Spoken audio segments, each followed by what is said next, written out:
소고기와 들깨 자체 밸런스가 강력하다고 말씀드렸잖아요. 네. 그런 강력한 밸런스를 부드럽게 먹을 수 있는 방법이기 때문에 소화 흡수에 너무 좋죠. 네, 박사님 안녕하세요. 네, 안녕하세요. 영양학 박사 그레이스입니다. 박사님 요즘 들깨가 인기가 많거든요. 네. 그리고 이제 단백질 얘기로 소고기 얘기도 굉장히 관심을 많이 가지고 계시는데 이 두 개가 좀 조합이 되면 좀 어떨까요? 아, 소고기랑 들깨요? 네. 아, 둘은 궁합이 나쁘지 않죠. 일단 소고기는 네. 단백질이 많은 재료이고 네. 들깨는 오메가3 불포화지방산이 많단 말이에요.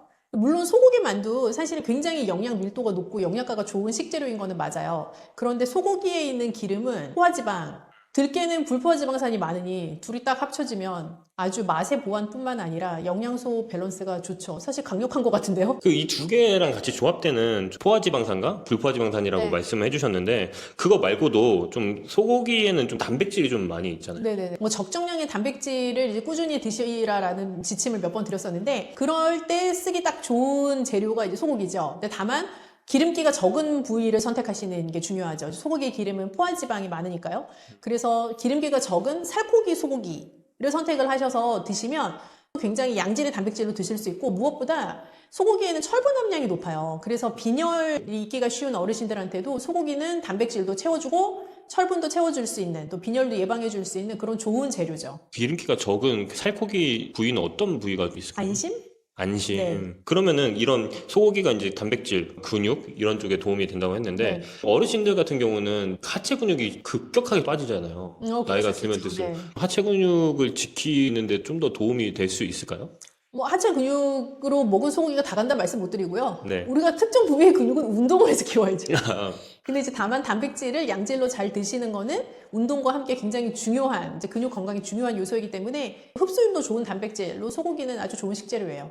근데 이런 단백질 같은 걸 먹었을 때 좀 연골이나 이런 쪽이랑도 연관이 있을 수 있을까요? 그럴 수도 있죠. 근데 뭐 소고기를 먹게 되면은 이제 철분 함량도 높지만 소고기와 함께 곁들이는 다른 음식을 통해서 뭐 칼슘도 충분히 드실 수 있고 마그네슘도 섭취할 수 있고 하니까요. 그런 것들이 다 힘을 합쳐서 이제 연골도 튼튼하게 해줄 수 있는 역할을 하는 거죠. 소고기 이런 고기류를 듣기만 해도 많이 먹어야겠다는 생각이 드네요. 그러면은 들깨 얘기를 좀 해보고 싶은데 들깨 있는 몸에 좋은 기름이 심장과 관절에 어떤 도움이 되는지. 저는 그 순댓국 먹을 때 들깨 이렇게 들깨 가루? 빻은 거. 예. 그건 이제 들깨 가루고 네네. 우리가 보통 깨라고 하면 우리 머릿속에 있는 깨는 참깨란 말이에요. 이렇게 아, 네네. 약간 작은 물방울 같이 생긴 거. 맞아요, 근데 맞아요, 맞아요. 들깨는 동그랗게 생겼어요. 점처럼 동그랗게. 그래서 그래요? 들깨 가루만 보신 분들은 들깨의 원래 모양을 잘 모르시고 참깨랑 비슷하다고 생각하실 수 있는데 특히 젊은 분들은 네. 들깨는 아주 동그랗게 생긴 깨예요. 그래서 들깨를 거피를 하냐 그렇지 않느냐에 따라서 이제 들깨 가루의 고운 정도도 달라지기도 하는데요. 들깨 가루로 드셔도 들깨가 가지고 있는 오메가3의 영양은 그대로 다 많이 드실 수가 있고 통 들깨로 드셔도 좋고요. 그래서 들깨 자체가 가지고 있는 오메가3의 이점을 잘 노리려면 통 들깨, 들깨 가루, 들기름 다 괜찮아요. 네. 통으로 먹는 건 좀 소화에 불편하실 것 같다는 생각이 들어요. 그래서 제가 들깨의 이점은 통 들깨, 들깨 가루, 들기름 다 해당 사항이 있다라고 방금 말씀을 드렸는데 어떻게 보면 개인 취향이기도 하고 뭐 요리의 용도에 따라서 다르기도 하고요. 들기름 같은 경우는 마지막에 그 들기름의 향을 살짝 내고 싶을 때 쓰는 재료라면 들깨 가루는 말씀하신 것처럼 뭐 순댓국에 넣어 먹는 재료이기도 하고 혹은 뭐 들깨 죽을 끓일 때에도 들깨 가루로 끓일 수 있기도 하고요. 근데 통 들깨는 고명처럼 올라가는 가니쉬의 느낌이기도 하고요. 또 씹는 식감도 주는 재료여서 세 가지를 적절하게 잘 사용하시면 들깨의 이점을 잘 써먹으실 수가 있죠. 소고기, 들깨, 죽 그냥 먹었을 때랑 죽으로 먹었을 때 그 차이점이 좀 있을까요? 영양적으로? 소고기 들깨 죽을 만약에 끓인다라고 하면 우선 소고기를 잘게 다져서 볶아가지고 쓰게 되는데 고기 자체도 힘줄로 다 들어가 있는 단백질 덩어리잖아요. 네. 그래서 그거를 잘게 만들게 되면 아무래도 드시는 분들의 소화 흡수를 훨씬 더 용이하게 해주는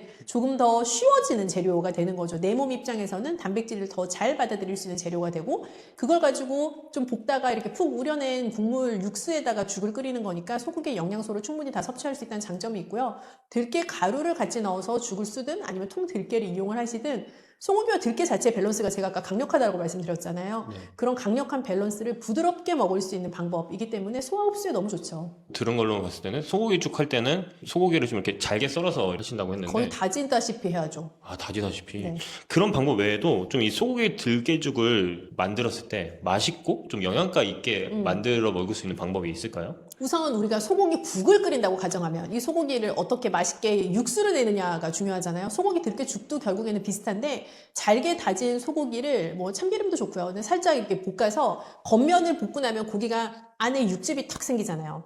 그 상태에서 물을 부어서 다진 소고기에 육수를 낸다라는 생각으로 하시다가 뭐 불려서 갈아놓은 쌀 넣어서 푹 약불에 끓여내고 거기에다가 들깨가루 같은 거 추가하셔가지고 들깨 향과 영양소를 딱 넣으시면 완벽하죠. 넣는 순서도 소고기를 먼저 넣고 물 네. 넣고 쌀 갈은 걸 넣고 마지막에 들깨가루를 네, 들깨가루 넣으시고 그렇게 하면 좋죠. 그럼 여기다가 좀 얘를 더 맛있게 그런 재미를 더 더할 수 있는 재료가 있을까요? 일단 통들깨 너무 좋고요. 그리고 통들깨 자체는 이제 식이섬유를 가지고 있지만 다른 재료들 뭐 들깨 가루를 넣는다거나 한다고 해서 식이섬유가 확 올라가는 건 아니어서 저는 버섯 같은 것도 같이 넣기 참 좋은 재료라는 생각이 들어요. 버섯. 식이섬유 추가할 수 있고 좀 향미도 더 얹을 수 있고요. 마늘이나 파 같은 건 어떤가요? 마늘이나 파도 뭐 소고기 볶을 때 같이 넣으셔도 좋고 조금 더 향미를 가미해주는 효과는 충분히 있다라는 생각이 들고요. 파보다는 마늘 낫지 않을까 싶어요. 간 할 때는 어떻게 하면 좋을까요? 소금을 넣으면 좋을까요? 아니면 소금도 괜찮고 근데 소고기 자체가 가지고 있는 감칠맛이 있으니까 그 감칠맛을 더 올려주려면 뭐 국간장으로 살짝 간을 하셔도 좋아요. 약간 소고기 국 끓일 때 뭘로 간하면 맛있지? 라고 생각해 보시면 그거랑 비슷한 원리라고 생각하시면 될 것 같아요. 아, 그렇군요. 한번 기대가 됩니다. 어떤 맛일지.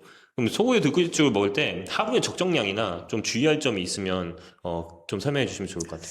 우선 소고기는 고단백 재료잖아요. 그래서 한 끼에 너무 많은 단백질을 먹지 않도록 한다라는 그 대원칙 하에서 생각해 보면 소고기를 뭐 한 번에 소고기 죽 끓일 때 내가 한 번 먹는다라는 전자에서는 한 공기에 한 50g 정도의 소고기가 들어가도록 하면 좋겠다라는 생각이 들고 들깨도 불포화 지방산이 많은 좋은 식재료인 것은 맞지만 몸에 좋다고 해서 너무 많이 드시면 속이 아프거나 배탈이 날 수가 있는 재료예요. 그래서 정해진 양만큼을 적절하게 드시는 게 가장 핵심이죠. 그럼 마지막으로 좀 이런 신장에 관심이 있는 분들한테 이거 네. 소고기 들깨죽 섭취 주의점 이런 거를 말씀해 주시면 좋을 것 같습니다. 이건 여전히 소고기의 단백질의 문제라고 생각을 하는데 이제 단백질을 너무 많이 드시면 안 된다. 그리고 단백질을 하루에 드실 양을 서너 번에 나눠서 드셔라 라는 이 두 가지의 원칙이 좀 지켜져야 되는 메뉴에 해당을 해요. 그래서 소고기를 우리가 뭐 반근 정도 사면 300g이잖아요. 그래서 한 번에 내가 50g씩 먹어야지라고 하면 반근 사서 6등분 하면 되거든요. 무슨 말인지 이해되셨죠? 그러면 그 6등분씩 한 그 다져놓은 소고기를 그러면 한 번에 내가 어느 정도 양을 먹으면 되겠구나라는 게 머릿속에 감이 오시잖아요. 그 정도의 양이 들어가 있는 소고기 죽을 먹는다라고 생각하시면 적정한 양이죠. 네, 셰프님 오늘 들깨 소고기죽 하신다고요? 네네, 맞습니다. 이건 어떻게 해야 되나요? 소고기 들깨죽은 너무 간단해요. 물을 한 컵 반 정도 부으세요. 음, 바지락 육수도 있고, 네. 뭐가 사골 육수도 있고, 멸치도 있고. 이런 다행이죠. 경우는 어떤 육수를 넣으시나요? 소고기 들깨죽 저기는 이제 사골 육수를 넣고, 약간 원재료에 약간 어울리는 걸 좀 생각해 보시면 될 것 같아요. 그래서 바지락 같은 경우는 대체로 다 어울리는데, 약간 이런 고소한 맛 나는 이런 것들은 사골이 가장 적당하긴 하더라고요. 치킨 소스 기억나실까요? 얘는 한 티스푼 정도에도 넣어주시고, 소고기 들깨죽이잖아요. 그래서 네. 소고기를 이렇게 저희가 볶아 놓은 게 있거든요. 볶아서 이렇게 다지신 건가요? 그래서 다진 거를 그냥 참기름에 살짝 볶아주시면 되고, 얘는 몇 g을 넣냐 하면은 한 숟가락으로 크게 한 2개 정도 될 것 같은데요. 여기에다가 이제 밥을 넣으시면 되죠. 네. 그래서 이 상태에서 끓여주면 됩니다. 향 요소들은 맨 나중에 넣는 거예요. 아, 그런데 얘는 제가 들기름은 처음에 살짝 넣는 이유는 네. 약간 엉겨붙는 느낌이 살짝 있어요. 기름을 어떤 무조림을 할 때나 어떤 조림 같은 걸 할 때 기름을 먼저 넣게 되면 이 원재료들을 살짝 이렇게 어우러지고 조화롭게 하는 뭔가 설명하지 못할 비법이 있습니다. 네. 끓이고 있는 건 한 중불에 하신 건가요? 네, 우선은 끓을 때까지는 좀 센 불로 했다가 한 중간 불로 계속 끓이시면 될 것 같고. 한 5분 정도 하면 될까요? 네네네. 음. 죽밥을 해놨다고 했잖아요. 네. 죽밥을 해놓은 상태이기 때문에 5분이면 되는 거예요. 근데 집에 만약 밥을 한다. 밥을 하면 좀 시간이 걸려요. 한 15분 정도? 그러면 물량을 더 높여야 되기도 하고, 그래서 죽밥을 한번 다 만들어 놓으면 이렇게 이제 한번 끓이기만 하면 되니까. 그리고 이제 밥 농도는 끓이다 보면 좀 묽다 싶으면 이렇게 한 숟가락 더 넣어도 되고. 마지막에 보니까 들깨 가루를 넣으시고 그 들기름을 넣으시고 통들깨를 넣으셨던 것 같은데. 네, 맞아요, 맞아요.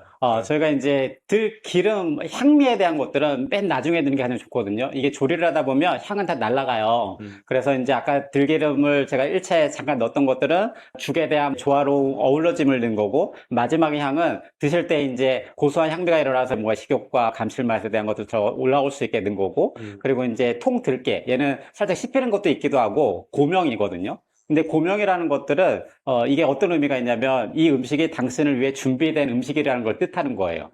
그래서 이제 고명을 올려준 거죠. 아까 그 고객도 어제 바지락죽 드셨다가 오늘은 또 소고기 들깨죽 드시고 매일 오실 것 같습니다. 네, 단골이 생겼네요. 네네네. 네.